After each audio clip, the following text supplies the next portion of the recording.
Have you ever wondered, can you communicate directly with spirit guides, teachers, or non-physical consciousness, or even our higher selves? What would they tell us? My name is Kevin Moore, and since 2015, I started to practice a form of communication which is termed channeling. I have been interviewing experts on my talk show to find out, does life continue after we die, and can we communicate with those that have crossed over? With each expert I spoke to, they all had different ideas. Is there knowledge from the past which could be shared with the present moment? So I thought, why not just speak to the non-physical world directly through channelers around the world? And that's what I set out to do. They Call Us Channelers will take the viewers on a journey into the phenomena known as channeling. And my main goal with this docuseries is to bring a new understanding and awareness to channeling by looking within ourselves and asking, is it truly possible that we can all use this innate ability?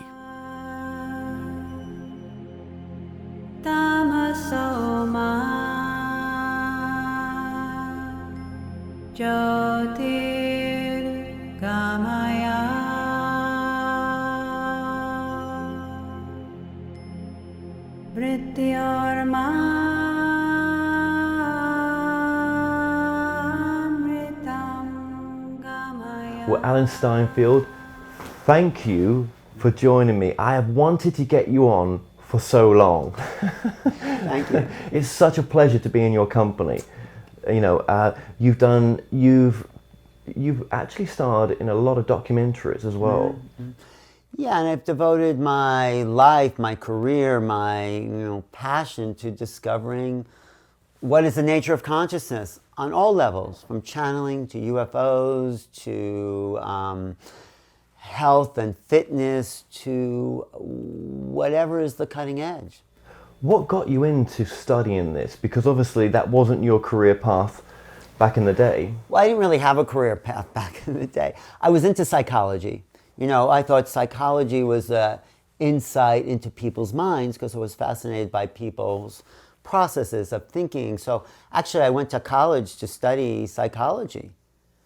But you know what? I took one literature course and I found out, wow, these writers know more about human psychology and emotion than all the statistics I was learning in psychology. So I became a literature major and studied James Joyce, Stream of Consciousness. Well, these guys were not only talking about, they were doing it. They were creating art with what consciousness was, and that was able to reach people in a more profound way than just understanding the world through psychology. But I was still coming from that psychological framework, and when I heard about J.Z. Knight channeling a 35,000-year-old warrior from Atlantis, this bleach-bound housewife from Tacoma was married to a dentist, worked in cable television. I thought that was ridiculous, totally ridiculous, until I heard a tape.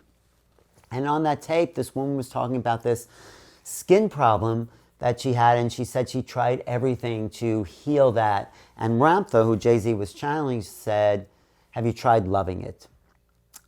And when I heard that, I said, well, maybe this is really about loving it, loving yourself, loving who you are.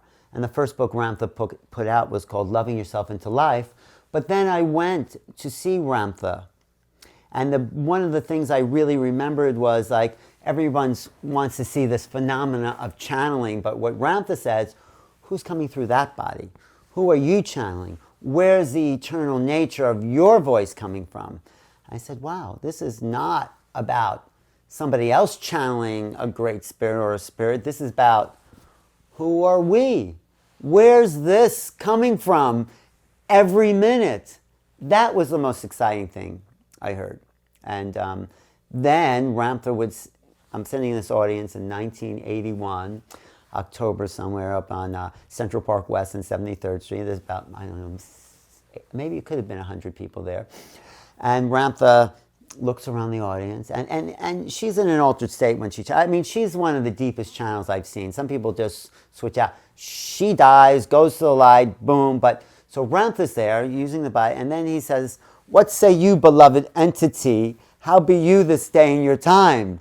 You be a most contented entity. And I looked around, I thought, are you talking to me? You can't be talking to me.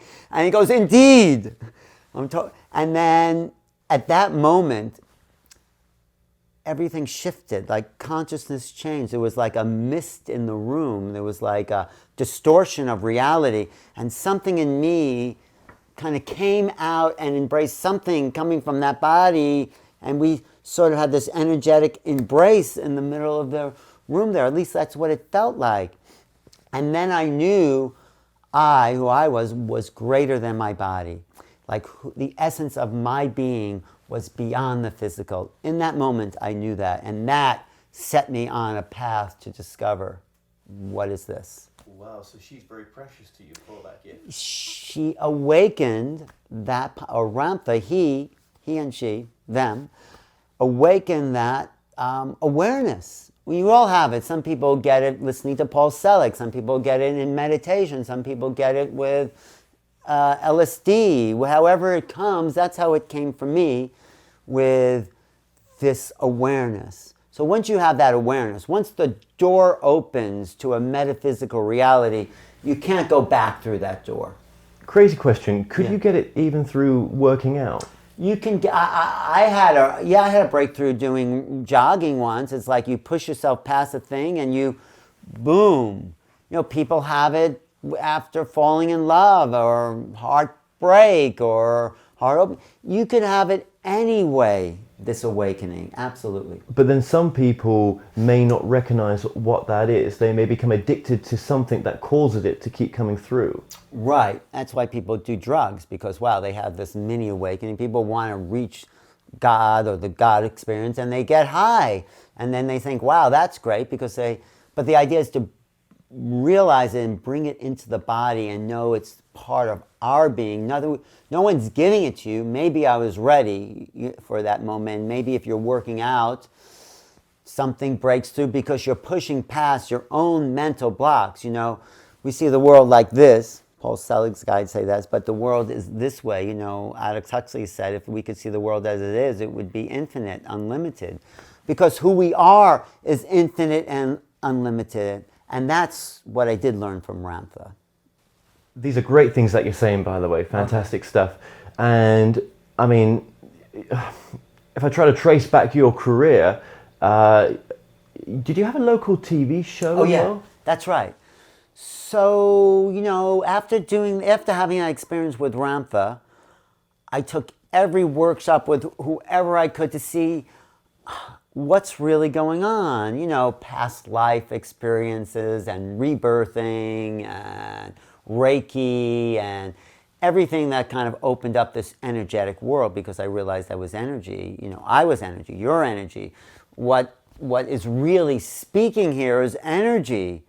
The physical is just the container of the energy. So when people channel, they are channeling and energies. But and so I did all the workshops I could do, and then the next thing was to talk to the people running the workshops, also to get into those workshops by doing interviews, because, you know, so I started a cable TV thing. I started in Santa Fe, New Mexico. I was helping this guy, Jonathan Lowe, called The Art of Healing in Santa Fe. We interviewed hundreds of healers in the Santa Fe, New Mexico area.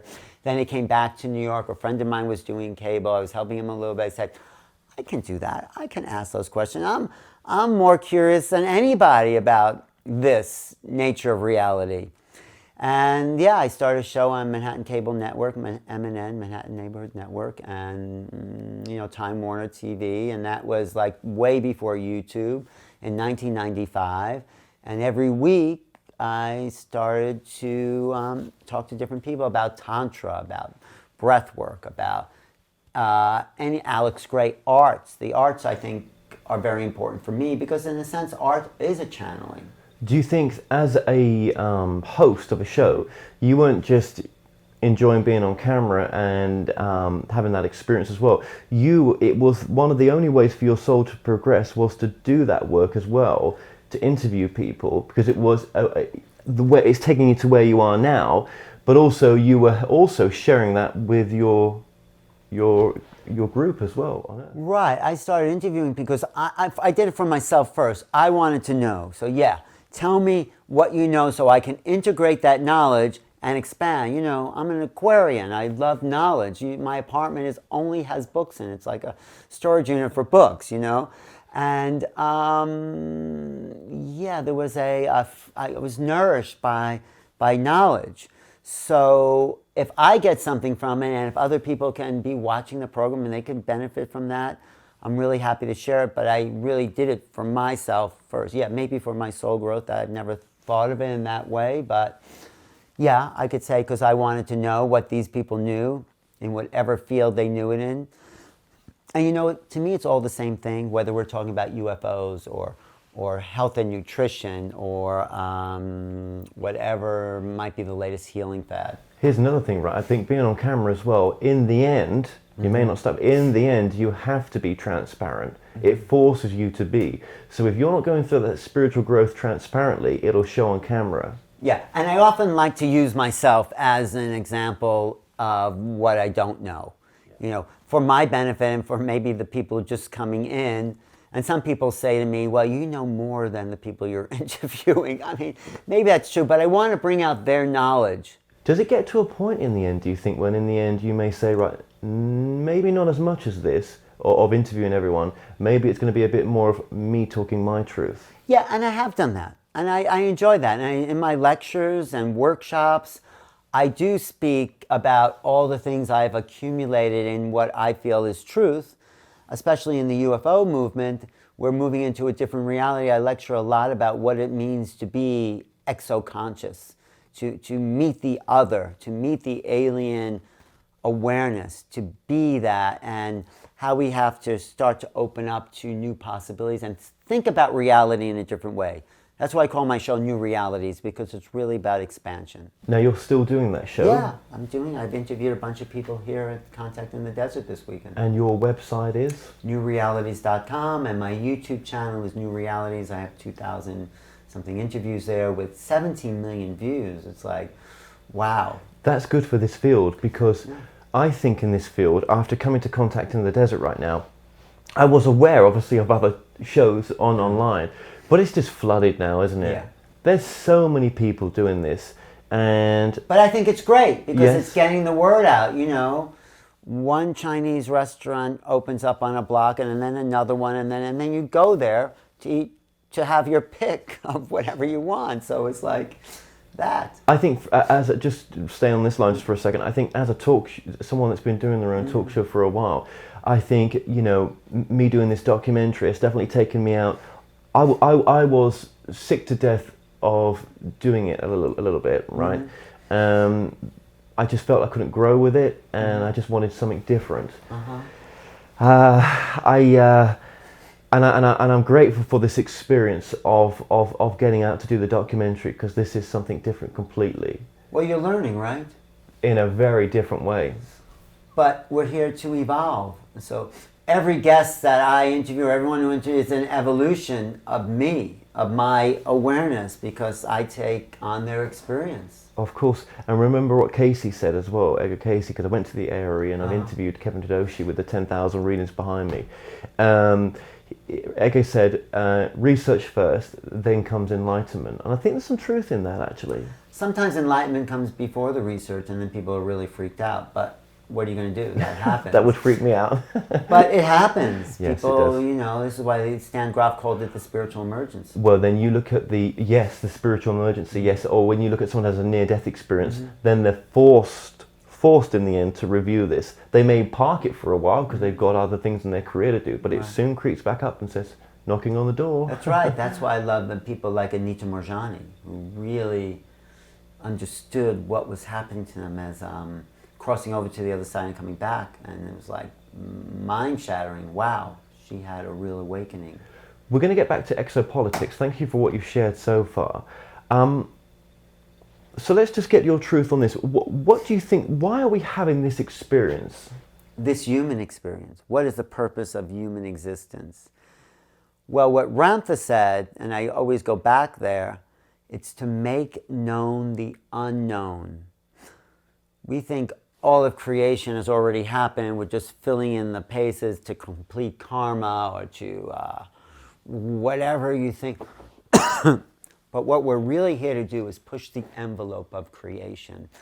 Everything you're doing, this film has never been done before in this sense. Haven't even been thought of before. What you're doing is creating the unknown, bringing the unknown into the manifest world.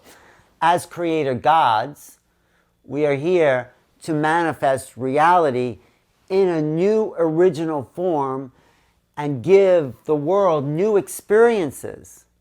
This is the evolution of consciousness. It's not to keep redoing the past, but let's make a break from the old 3D dramas and let's create new realities based on new experiences, new feelings, new thoughts, new inventions, new creativity. And that's the purpose of incarnation. How to bring the unknown into form so everyone can share these new realities. That's said so elegantly. Thank you, brother. Well, that's just what comes to me based on all the research I've done and what makes sense and what's been my own experience. So I'm writing about that. Every time you have a new idea or every time you go, aha, you've created the unknown. But even if our soul, this is a fraction of the God source, or this is a fraction of who we truly are, and there's other fractions in other parallel realities, they're not doing it just like this. So that stands very true. Even if this universe has come and been before, and this timeline has come and been before, it's never come like this. I believe that we have a chance in this timeline, of all timelines, to make a difference if we choose. That's why we're here. I always thought, right, if you're switched off to the idea that we are a soul having a human experience, and that's just one way of putting it, right? Right. I always thought that the people around you, that will have a great effect on them, for them to see, well, do I align with that truth or not? You know, we are, even when an atheist is among us, it's the greatest thing ever, right? But the funny thing that kept coming through was that actually, no, it's not the greatest thing. Actually, it would be better if we all woke up, because that's what we're here to do, is to reawaken. But the atheists, I mean, I like people who are skeptical. I don't think an atheist is a being, it's a point of view. And you know, I wouldn't say atheist because I believe my experience is that there's something more, and so that changes things. You know, philosophy is one thing, but experience makes it wisdom. You know, philosophy, there's millions of books on philosophy, but it's not real until it becomes your experience. But what about those people who never have the experience? They're just taking in the information and regurgitating it. And that's great. They are planting seeds for future possibilities where when you're ready to let go of the information and everything, maybe you have to be present. Maybe your time is coming, you know. At some point, something strange is going to happen, whether it's a synchronicity or maybe you see a UFO or maybe you just suddenly become really present. And all those things could happen. You could still walk away from them all. You can, and that's their choice or not, and even their conditioning. So what has to happen on a massive level is to break the conditioning, break out of the brainwashing. You know, Mark Twain says it's easier to convince the people than to convince them they've been fooled. It's easier to fool the people than to convince them they've been fooled. So we've been fooled into thinking this is the only reality that exists. Until you have a moment of your own revelation, you say, wow, I didn't know that. So the internet's helping in films like this. It is. And I don't think that reality is pushed upon me by a media that's with an agenda to keep us dumbed down. I don't think those TV hosts and people are doing that. I think they're just doing a job that they enjoy doing. And yes, it's a side effect of it, but I don't think there's... But then other channels have spoken to me that there are negative forces out there. Well, so what? There's negative forces, people you don't want to meet on the street too, you know. I think there is an energy that wants to keep us locked into our limitations, but it's too late now. We're already breaking out of the box. That's true. And if that energy is there, some people call that dark forces, I don't think it's as dark as we think it is. I don't think it's dark at all. I think it's ignorance. People living in fear, energies living with not wanting to change because they want to hold on to something. But that's the friction that we need to push through. You know, we need to realize the power we are, but we do that by pushing against those forces, and then hopefully we're stronger pushing against that. You know, that's how gravity, that's why your bones are strong, because gravity is a stress. That is the resistance to make us grow. You know, without that, there's no growth. You know, and Seth did always say that we live in a loving, I think was it a benevolent universe, something like that. Jane Roberts Seth, Yeah. though, she was one of the first. I think it is all love. I mean, yeah, there might be forces, but they're just looking for love in the way that they're trying to get it. So let's get into the extra politics just very briefly. Yeah.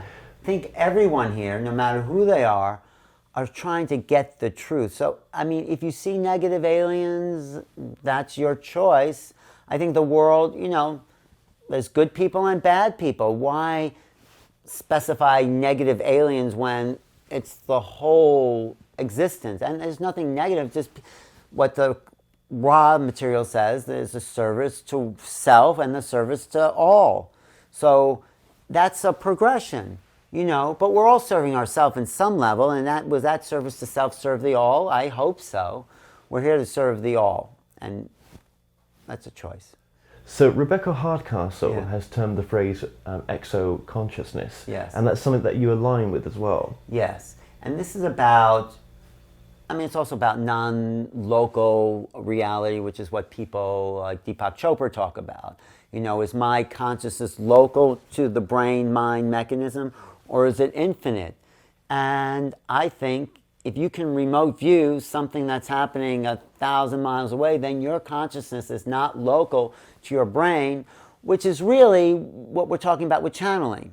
These people, your brain is a receiver, and we're receiving our soul essence, but if we just step to the side, we could receive an exo-consciousness awareness into this receiver. It's a radio. You turn the dial, you get a different channel, and boom, you get different information. Some people who channel can easily step aside and tune their radio or higher frequency and get a new channel in there. But, you know, it's because consciousness is a non-local essence. It's not contained to the body. So what is the UFO phenomena in your understanding now?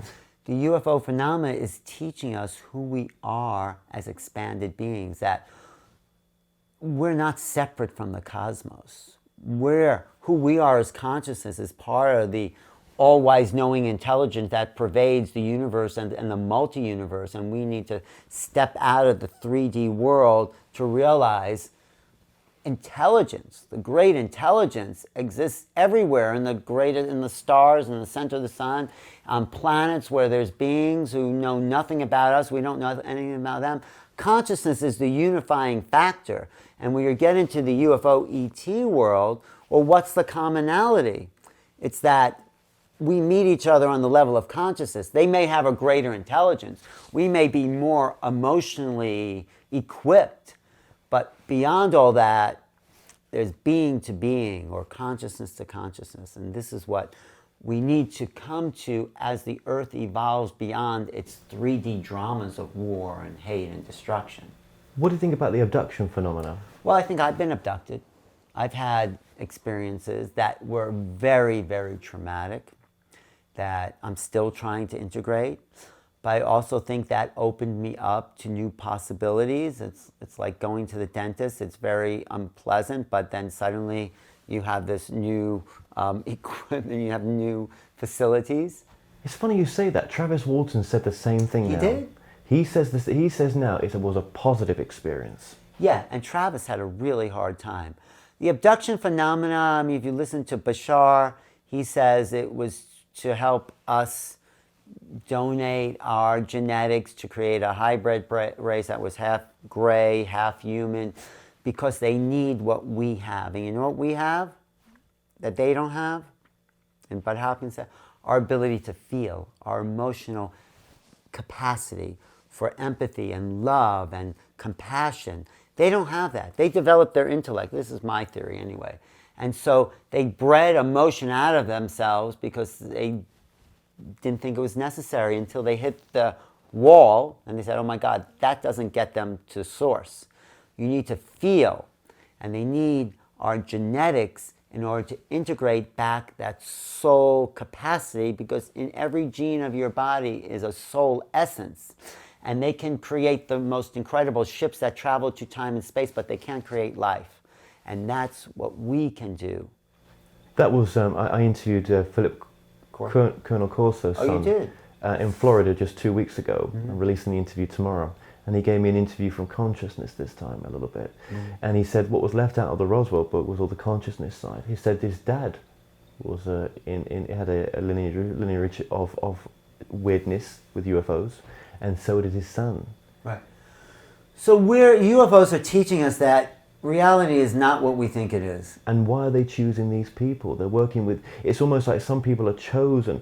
When you was abducted, it's almost like there's a lineage between, they recognize something in your soul with their soul, maybe. I don't know, it's hard to put it in words. I think I'm third generation abduction. I mean, I know I can't prove it. I mean, my mother had some weird fears of cats with eyes. Of course, she'd never admit this, but I think more people are chosen than we realize, and they just don't remember that. I think, not to make anybody special, but some of the people chosen are artists, and their capacity to feel is greater than someone who may just be an accountant. Not that there's anything wrong with that, but the ability to expand the capacity to feel, I think, is what they're looking for. Is that a catalyst in you and for people like that have a greater ability to reach others?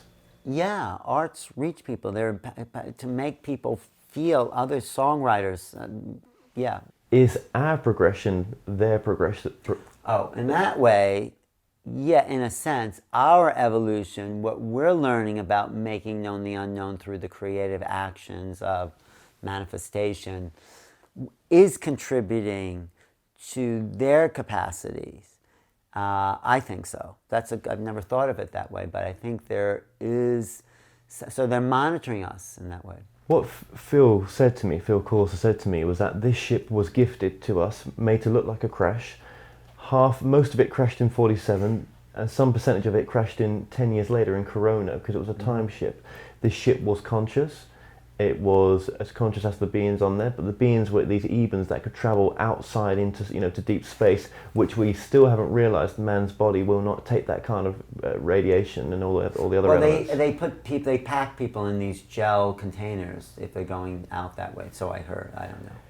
And he said this was a gift from the future, because actually it was going to spiritually, it brought us 200 to 300 years in technology further than we should have been, which will evolve us spiritually to where they are in the future as well. They'll never enter the same timeline as where they came from. I mean, this is out of my remit, Right, but this is what he was saying. I believe that once we've made contact on that level in 47, our timeline shifted. Of course, it already shifted with the atomic bomb, which already shifted with the genius of Einstein and Tesla and these people coming together. Well, here's something interesting he said. It was when these bombs were detonated, it wasn't what was going out, it was what was going back into other dimensions. Yeah. And that energy was recognized. Yeah, and the atom cracked the time-space continuum, which was a signal to the cosmos that, the teenagers have the keys to the car, and we better take a look, because they might not know what they're doing with this. They might not know how to drive that thing.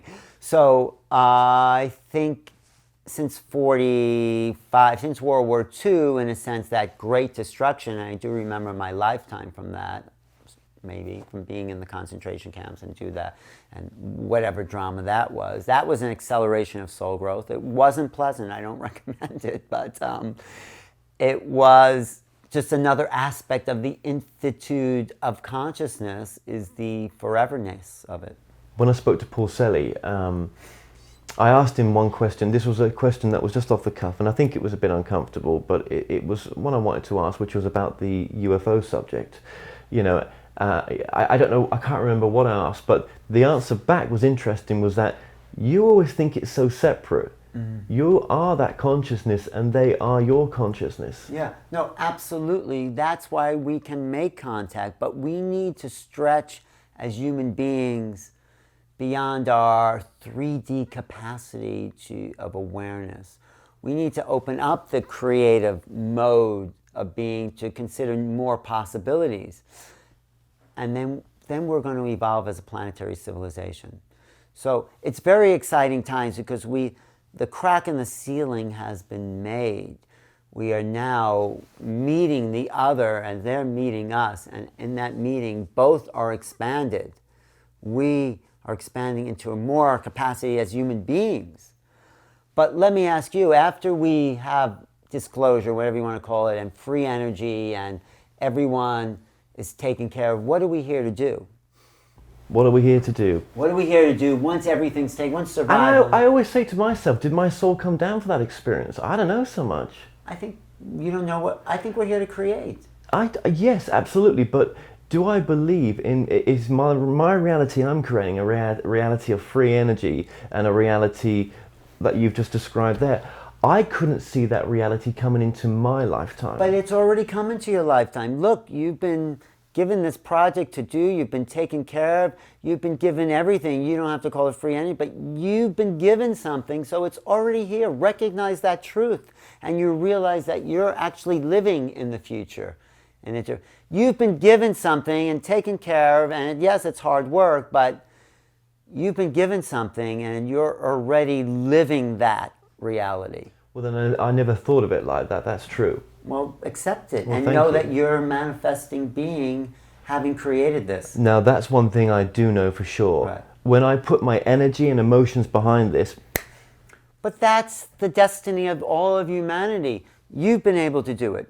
Maybe other people have been able to do it. You're manifesting your dreams and you're doing your passion, and that's why we're here. I think it called me as well. Well, who knows what came first? Maybe your soul created that to call you and it called them, and boom. I mean, it doesn't matter. You're doing what I think you're really loving to do. I'm doing it myself. I love to share. I couldn't do it without you. Right, but we're following our passion. We're shifting the playing field to make that possible for all of humanity. Now that's true, because my friends don't recognize me right now.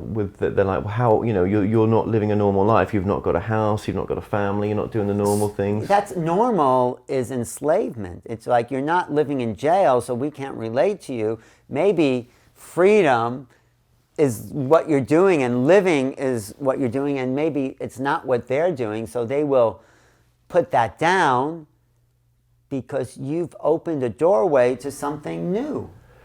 Yeah, I 100% agree with you there, and thank you for sharing your truth there. Thank you for reminding me of that. Well, yeah, you're doing it. I think part of this project for you is to manifest a reality so you know it as wisdom. So then that leads me on to, we can create our own reality. What do you mean can? We do. We always do. Sometimes we don't always like the reality we create, or sometimes if you don't create your reality, one will be created for you. If you go, it's like the default mechanism. If you're not actively pursuing what Bashar says, follow your bliss, follow your passion, then you succumb to other people. I forgot who said, maybe it was E.E. Cummings who said, if you're not an artist, you go about doing someone else's art. The near-death experience, that's going to the same place as the channelers go to. I think it is. It's a non-local consciousness. If consciousness exists beyond the body, which people say, and it's non-local, then, if your radio breaks or your cell phone breaks, it doesn't mean you stop taking calls. Your signal is still happening. There's not a physical mechanism to receive it. If your radio stops breaking, it doesn't mean, the announcer has keeled over. It means like you get a new signal. You need a new signal. So, yeah, a near-death experience, it's like you step away from the box and then get to have a bigger view. And yeah, we're forever beings. And do you think when people have had the near-death experience, different people create different realities of that? Yeah, near-death, it's always filtered. Everything, channeling, it's filtered through the personality. There is no energy without the container of energy. The container is a certain shape and a certain distortion. Even on the other side, you're still bringing that back through your sense of awareness, and that is always based on a personality. And the personality is always distorted because that's who we are. We're personalities. Well, let me ask you then, if I was to say to you now in 2018, what is channeling to you? Channeling is stepping out of the ordinary mind, the automatic personality, and allowing maybe your higher self, maybe a creative force, maybe something to come through that you have yet to know. Or maybe it's another being, maybe you're contacting something else. Channeling is just stepping aside, out of the ordinary, into the extraordinary, and whatever comes through you. I mean, there's millions of frequencies out there, and our brain is an incredible receiver of frequency, so we're accessing that. The way I always saw it was that it was almost like there was an infinite number of dimensions or levels to go to. There's not just this. Oh no, this is the simplest. When you look around 3D reality, it is so simple here. I mean, it's like when you get into the subtleties of frequency, these worlds are worlds within worlds within worlds. But we have the capacity to know that and understand that. But not on the human level. We have to transcend our limited humanity to reach the infinite possibilities of who we are. And so when you're just in the space of your own being, you're in a sense, you're channeling creation. So we'll wrap this up. We're just talking about channeling just for a few minutes. Yeah, sure. Let's keep talking about channeling, because I'm a channeling snob. I am, because I've seen the best, and maybe I've seen people not channeling anything except their ego.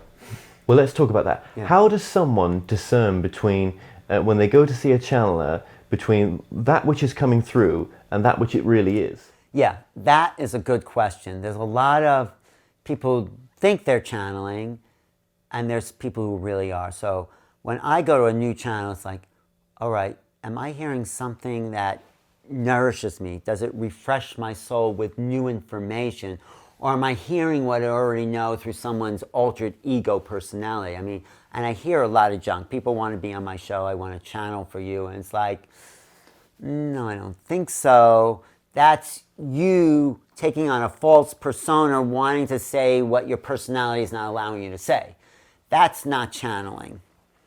I mean, to me, and I'm telling you, I'm a snob about that. And then I hear someone like Paul Selig or Jay-Z Knight, Ramtha, or even Bashar. It's like, wow, I didn't know that. That makes more sense. That's putting together certain connections that I had a feeling about, but here I'm hearing it, or totally new information.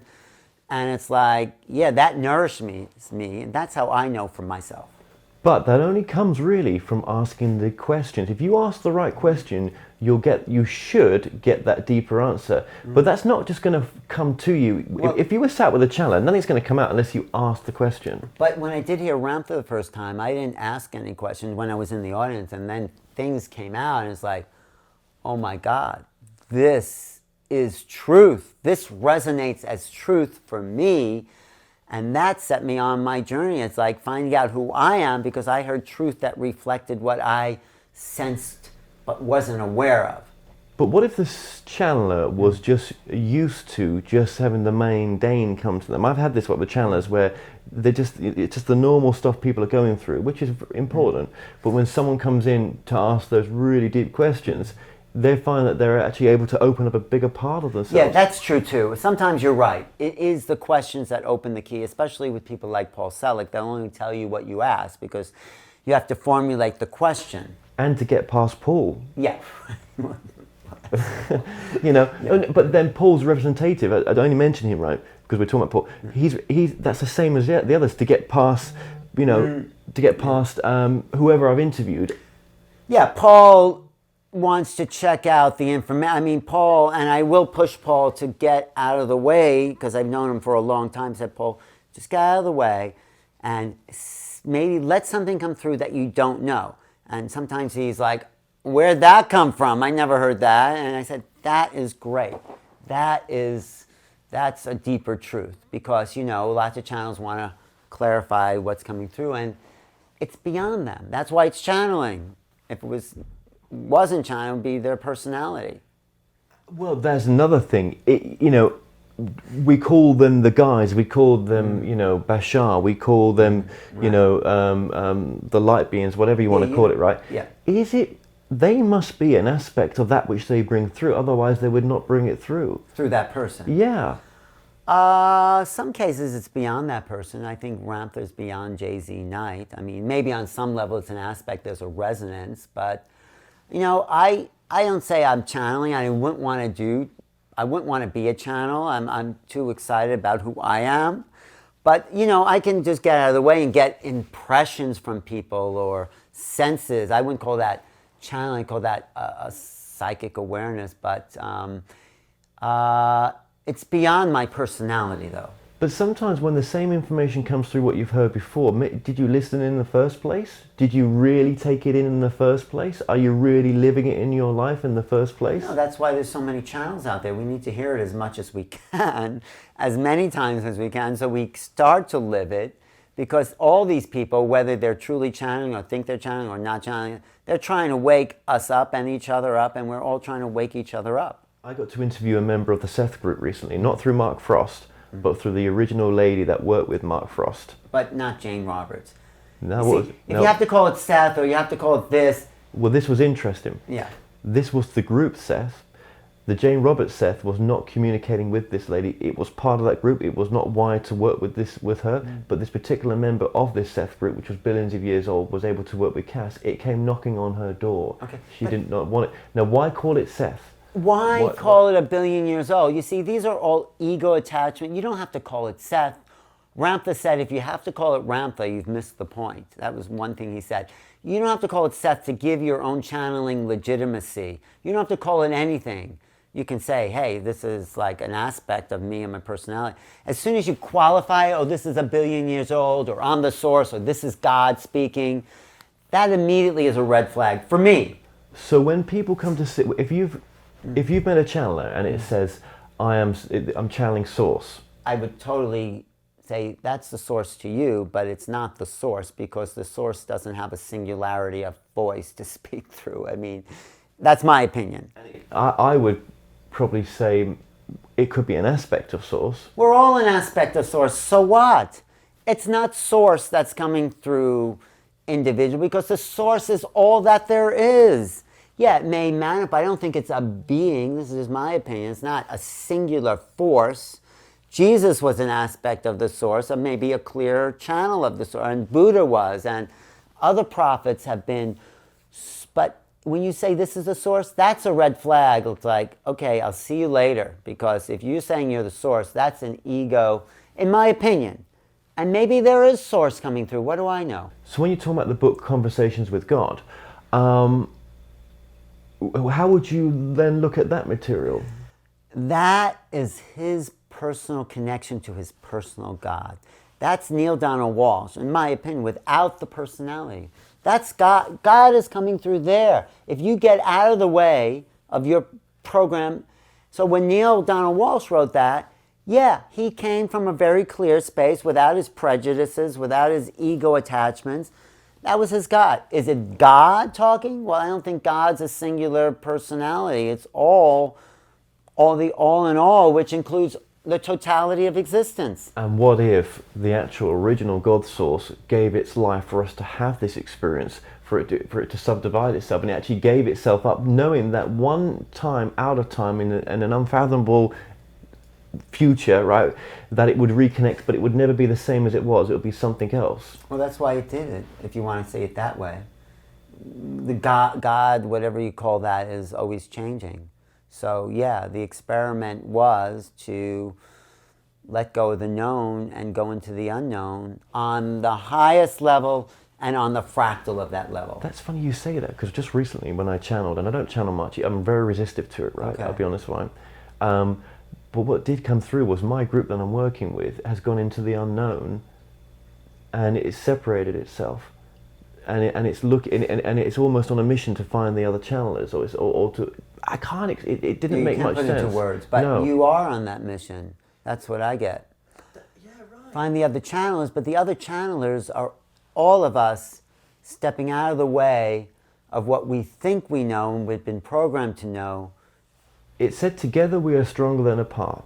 And most of the channelers out that I've met, they don't want to be together. They feel that their work is their work, it should stand on its own, and that's fine. That's fine. That's perfect. But I just think we are missing the point. I think where we're at with channeling, you give it another even 50 years, it might be a different... we may have more channelers speaking to channelers under channeling. But, you know, we are the channel. When Ramtha said, who's coming through that vehicle? But channeling is not a new phenomenon. The Oracle of Delphi, the priestesses were channels. The prophets of the Old Testament were channels. The original theater in Greece, where they put on the mask of the gods, those were channels coming through. The only reason plays started was they stopped channeling and had to write the words down. Channeling is a phenomena that's part of human existence. When we were evolving in the caves, we had no personality to speak of. We'd be channeling the earth itself as human entities. So it's been here longer than ego personality. Every moment we're channeling. On some level. In some level. I'm always bringing that greater part of myself through in some levels. Sometimes not so much. Yeah, sometimes we get stuck in our own asshole personality. You know, what did Jay-Z Knight say to me? I interviewed Jay-Z, not Ramtha. And Jay-Z said she's had a pretty hard time on this planet. She said, maybe I have this idiot called a personality that she's had to deal with. And all of us, you know, the idea, I think of what you're doing is if we can get out of the way enough and let the purity of our true essence come through, then the world would be better. That's why I call my documentary, They Call Us Channelers, because we all channel. Right. We're all channeling, but the more we get out of our own way and out of our programs. I think that's the hardest thing, even as a person that brings it through, is to get out of the way. That's difficult. Well, look at Paul Selig. You know, and he's great. I do like Paul. I do love what he says. I mean, he's one of the people after Ramtha and Bashar and some of the he's one of the great channels of our day. Jane Roberts, Edgar Casey really originated the modern phenomena of it. But if we go back in time, you know, at Swedenborg and you know, William Blake and you know, what's her name, Hildegard, and so if we accept channeling as a phenomenon, which they do in South America and Brazil, it's part of the social fabric. I think we might come into more peace. Not that they're in more peace, but I think to know there's something more to the human being. I love that. I love what you just said there, that we could come into more peace by just bringing that through and allowing people to see that natural state of who we are with that. And I think we could even move the word channeling out and you could call it receiving or downloads. And natural state, I like what you just said there. The natural state. The personality is not necessarily the natural state. We're here to flow in time and space. What's looking behind, I always say to myself, what's behind my eyes? I know there's a brain, I hope there is, right? But for this I amness, for me to look in through my eyes, and for this to be taken in, and for this to be as it is, I just know that this is beyond science. Who's looking through those eyes? Who is? It's the I am. And that I am is your channel, but it's also forever. It's also everyone's I am. And it's an I am disguised, saying to itself, I'm not really there, but I am. I'm going to be an illusion to you. I'm going to put a veil that I'm actually looking through your eyes, and we're going to play a little game. Yeah, that's why the name of God in the Old Testament is I am that which I am. Yeah. The I am. The first commandment, not that I follow the Bible or anything, I am the Lord your God was the first, the I am is what Ramtha would say, the Lord God of your being. And I like what you said about the prophets. I've always said this recently, all prophets were channelers. Yeah, and you know, with distortions. Everyone is channeling on the level of their soul capacity. Some people reach a higher level and some people are channeling lower levels of their soul capacity, but we're all in an evolution. And the more experiences, the more we go into the unknown, the more wisdom we gain, and that starts to evolve our being. I wonder if future souls coming in will want to come into religions. No, religion, the thing what modern day channeling does, it bypasses religion. It throws all those books of dogma out. The gift of channeling today is bypassing the dogma of the past and giving us truth right one on. Powerful. Yeah, and this is why it's the end of the day of religion. Each person will be their own channel. But then, why would souls keep choosing to incarnate in religious families? Well, it's changing, and obviously people choose to incarnate in whatever family to learn the lesson, to resist that, to overthrow that, or to accept it. Well, I always say they choose to learn to go into a religious family because of the restrictions it gives the soul. The soul is dying for restrictions. It must be to have gone in there. I can't judge other people's reason for their soul's capacity. I'm only happy with what I've chosen, which is freedom to explore anything that is of interest. That's my passion. Wow, I didn't know that.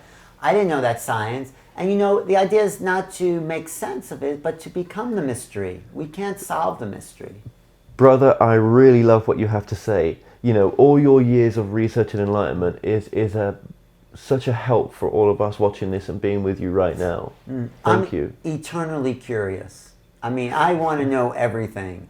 And not just to know it as facts, but to have an experience of the greater realities that I've had at moments where I've gotten out of the way and something, you know, seen a UFO or been at a total peace or total love or total openness. Yeah, absolutely. That's the fun of being here. That's why we came here, to experience, to play in the fields of creation. Absolutely. And that's really, and we're in a really exciting time because I think we can at some point do away with the wars and the sufferings and all the things that have got us in the way and live the truth of our eternal being here on earth. Well, Alan, just thank you so much for this profound interview.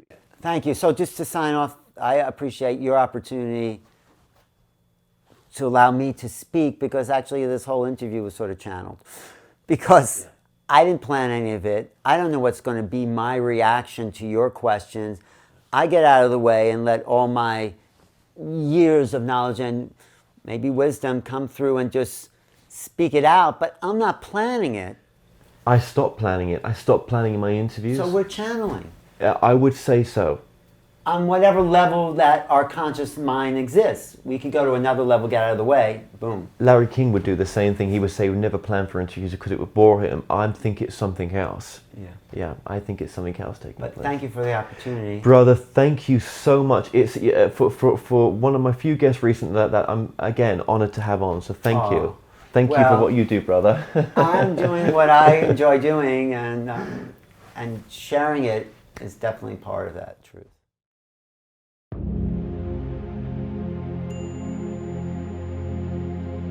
Guru Brahma, Guru